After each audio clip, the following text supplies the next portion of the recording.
कितने स्वर्ग है? क्या असल में स्वर्ग या नरक का कोई मौजूदगी है? बहुत से लोग ये दावा करते हैं कि स्वर्ग या नरक का कोई मौजूदगी है ही नहीं है, यही स्वर्ग है और यही नरक है।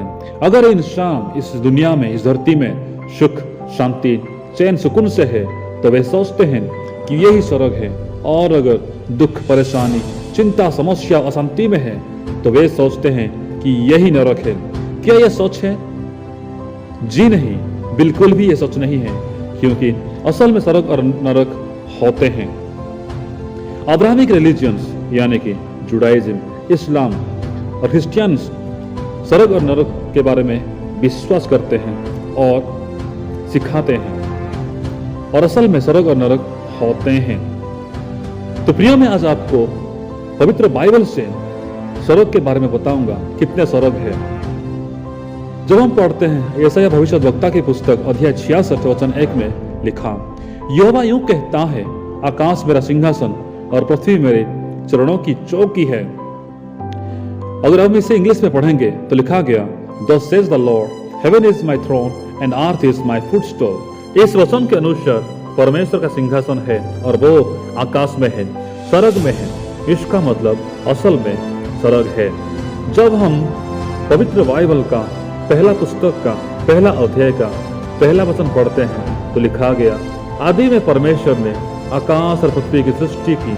अगर हम इंग्लिश में पढ़ेंगे तो लिखा गया, in the beginning God created the heavens and the earth. वचन 17 में लिखा गया, परमेश्वर ने उनको आकाश के अंतर में इसीलिए रखा कि वे पृथ्वी पर प्रकाश दें। God set them in the firmament of the heavens to give light on the earth. इन दोनों वचनों के अनुसार हमें देखते हैं कि स्वर्ग के लिए, आकाश के लिए प्लूरल फॉर्म का इस्तेमाल किया गया और हेवेंस लिखा गया, जबकि पृथ्वी के लिए सिंगुलर फॉर्म का इस्तेमाल किया गया और पृथ्वी लिखा गया। अतः स्वर्ग तो एक से ज्यादा है और पृथ्वी एक ही है। अगर हम पढ़ेंगे व्यवस्था विवरण अध्याय 10 का वचन 14 में भी लिखा गया, indeed heaven and the highest heavens belong to the Lord God, also the earth with all that is in it. तो इन वचनों के अनुसार हम कह सकते हैं, हम देखते हैं कि स्वर्ग तो एक से ज्यादा है लेकिन पृथ्वी एक ही है।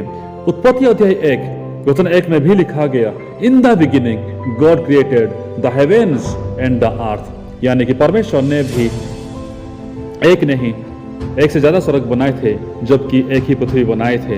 तो प्रियो, उसमें लिखा गया कि परमेश्वर ने उनको यानी कि सूरज, चांद और तारागणों को बनाया और आकाश के अंतर में इसीलिए रखा कि वे पृथ्वी पर प्रकाश दें। यानी कि मेरे प्रियो, यही हमारा पहला स्वर्ग है जहां सूरज, चांद और तारागण रहते हैं और हम जिनको देख पाते हैं, यही हमारा पहला स्वर्ग है। इफिसियों अध्याय 6 वचन 12 में लिखा, क्योंकि हमारा यह मल्लयुद्ध लहू और मांस से नहीं परंतु प्रधानों से और अधिकारियों से और इस संसार के अंधकार के हाकिमों से और उस दुष्टता की आत्मिक सेनाओं से है जो आकाश में है। For we do not wrestle against flesh and blood but against principalities, against powers, against the rulers of the darkness of this age, against spiritual hosts of wickedness in the heavenly places. ये वचन हमें साफ साफ बताती है कि हमारी जंग, हमारी जो लड़ाई है धरती के मनुष्यों से, इंसानों से नहीं, परंतु दुष्टता की आत्मिक सेनाओं से है जो आकाश में है, जो स्वर्ग में है, और ये शैतान के दूत है। जैसे कि परमेश्वर के दूतों को हर महाद्वीप के ऊपर, हर देश के ऊपर, हर राज्य के ऊपर और हर नगर के ऊपर नियुक्त किया जाता है उनका सुरक्षा के लिए, वैसे शैतान भी अपने दूतों को हर नगर, हर देश, हर राज्य, हर महाद्वीप के ऊपर नियुक्त करता है कि उनका कंट्रोल करे। अगर हम पढ़ेंगे दानियल की पुस्तक अध्याय 10, उसमें बहुत ही गंभीर घटना के बारे में लिखा गया है, जहां दानियल उपवास करते हैं और एक दर्शन देखते हैं। अध्याय 10 का वचन 2 में लिखा गया, उन दिनों मैं दानियल 3 सप्ताह तक शोक करता रहा। उन 3 सप्ताहों के पूरे होने तक मैंने ना तो स्वादिष्ट भोजन किया और ना मांस या दाखमधु अपने मुंह में रखा और ना अपने देह में कुछ तेल लगाया। तो इस वचनों के अनुसार दानियल 3 सप्ताह तक उपवास के साथ प्रार्थना करते हैं। वचन 12 में लिखा गया, फिर उसने मुझसे कहा, हे दानियल, मत डर, क्योंकि पहले ही दिन को जब तूने समझने बूझने के लिए मन लगाया और अपने परमेश्वर के सामने अपने को दीन किया, उसी ही दिन तेरे वचन सुने गए और मैं तेरे वचनों के कारण आ गया हूं।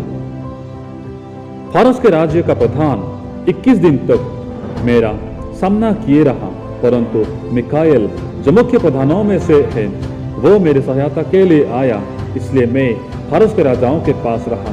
प्रियो, इसमें हम देखते हैं कि दानियल की प्रार्थना तो पहले ही दिन में सुनी गई थी और उसका प्रार्थना का जवाब लेके दूत जब आते हैं तो रास्ते में यानी कि फारस के राज्य के ऊपर उसका सामना फारस के प्रधान के साथ हो जाता है और 21 दिन तक उनका लड़ाई चलता है, जंग चलता है। तो ये लड़ाई, ये जंग कोई इंसानों का लड़ाई, इंसानों का जंग नहीं था, परंतु जो शैतान के दूत फारस के राज्य के ऊपर नियुक्त किया गया था, उससे ये जंग 21 दिन तक चल रहा था। और इस समय मिकाएल जो दूतों का प्रधान है वो आके ये दूत को मदद करते हैं, सहायता करते हैं। वचन 20 में लिखा गया, तब उसने कहा, क्या तू जानता है कि मैं किस कारण तेरे पास आया हूँ? अब मैं फारस के प्रधान से लड़ने को लौटूंगा और जब मैं निकलूंगा तब यूनान का प्रधान आएगा। फारस के प्रधान, यूनान का प्रधान। प्रियो, यहाँ पे कोई धरती के इंसानों के बारे में, धरती के मनुष्यों के बारे में, यानी धरती के प्रधानों के बारे में बात नहीं हो रही है। यहाँ पर उन शैतान के दूतों के बारे में बात हो रही है जो कि फारस और यूनान के ऊपर नियुक्त किए गए थे, उनको कंट्रोल करने के लिए उनके ऊपर रखा गया था। उन दूतों के बारे में, उन शैतान के दूतों के बारे में यहाँ पर बात हो रही है। तो ये दूत जब दानियल को उत्तर दे के जा रहे थे, वो कहते हैं कि मैं जब जाऊंगा, जब मैं निकलूंगा तो फारस के प्रधान से मैं लड़ूंगा और यूनान का प्रधान भी आएगा। तो प्रियो, यही है हमारा दूसरा स्वर्ग, जहां पे शैतानों का दूत रहते हैं, शैतानों का राज्य चलता है। अगर हम पढ़ेंगे कुरिन्थियों के नाम पौलुस प्रेरित की दूसरी पत्री अध्याय 12 वचन 2 से 4 तक लिखा गया। पौलुस लिखते हैं, मैं मसीह में एक मनुष्य को जानता हूं, 14 वर्ष हुए कि ना जाने देह सहित ना जाने देह रहित परमेश्वर जानता है, ऐसा मनुष्य तीसरे स्वर्ग पर उठा लिया गया। मैं ऐसे मनुष्य को जानता हूं, ना जाने देह सहित ना जाने देह रहित परमेश्वर ही जानता है कि स्वर्ग लोक पर उठा लिया गया, और ऐसी बातें सुनी जो कहने की नहीं और जिनका मुंह पर लाना मनुष्य को उचित नहीं है। प्रिय, यहाँ पर पौलुस एक मनुष्य के बारे में बात करते हैं जो कि तीसरे स्वर्ग पर उठा लिया गया था और वो परमेश्वर से बात करते हुए देखता है। तो ये हमारा तीसरा स्वर्ग है जो परमेश्वर रहते हैं, जहां परमेश्वर का सिंहासन है। मेरे प्रियो, तो पहला स्वर्ग जो है हम देखते हैं जहां सूरज, चांद, तारागण रहते हैं, और दूसरा स्वर्ग वो है जहां शैतान के दूत रहते हैं, और तीसरा स्वर्ग वो है जहां परमेश्वर का सिंहासन है, जहां परमेश्वर रहते हैं। प्रियो, आज बहुत से लोग स्वर्ग और नरक को नहीं मानते हैं और विश्वास नहीं करते हैं, और वे कहते हैं कि स्वर्ग और नरक का कोई मौजूदगी है ही नहीं है। परंतु मैं आपको कह दूं, वे विश्वास ना करने से कुछ नहीं होने वाला, क्योंकि सच्चाई तो ये है, हमें एक ना एक दिन इन दोनों जगह में से एक ही जगह में जाना पड़ेगा, या तो स्वर्ग या तो नरक। अगर हम प्रभु यीशु मसीह में है तो आप शुक्र मनाइए, क्योंकि हम सही रास्ते में हैं। परंतु हम विश्वास करना पड़ेगा, प्रभु में जीवन काटना पड़ेगा ताकि हमें स्वर्ग जाना पड़े, क्योंकि जब हम नरक जाते हैं तो उसका तड़प अलग ही रहता है। लूका अध्याय 16 वचन 26 में लिखा गया, इन सब बातों को छोड़ हमारे और तुम्हारे बीच एक भारी गड्ढा ठहराया गया है कि जो यहाँ से उस पार तुम्हारे पास जाना चाहें वे ना जा सके, और ना कोई वहां से इस पार हमारे पास आ सके। यहाँ पर अब्राहम उस धनी मनुष्य को समझाते हैं कि जो कि नरक में तड़प रहा था और लाजर को अब्राहम के गोद में सुकून से बैठा हुआ देख रहा था। जब हम धनी मनुष्य और निर्धन लाजर का घटना को पढ़ते हैं तो हमें असल स्वर्ग और असल नरक का परिस्थिति के बारे में स्पष्ट रूप से पता चलता है। ये जिंदगी आपकी है, डिसीजन आपका, तय आपको करना है कि जाना कहाँ, स्वर्ग या नरक। मैं फिर से कहूँगा, आप स्वर्ग या नरक में विश्वास ना करने से कुछ नहीं होने वाला, पर एक सच्चाई जान रखें, मौत के बाद उनमें से कोई एक जगह में आपको जाना है, स्वर्ग या नरक। अगर आप परमेश्वर को विश्वास नहीं करते हैं, अगर आप स्वर्ग या नरक का विश्वास नहीं करते हैं, तो अभी भी मौका है कि आप प्रभु में विश्वास करें, स्वर्ग और नरक में विश्वास करें और नरक की पीड़ा से बचें। परमेश्वर आप सभी को आशीष दे। आने वाले समय में मैं बाइबल के गहरे भेदों को आपके पास पहुंचाने के लिए कोशिश करूंगा। तब तक आप भी बाइबल पढ़ते रहें, प्रार्थना करते रहें, प्रभु में आगे बढ़ते रहें। परमेश्वर आप सभी को फिर से आशीष दे।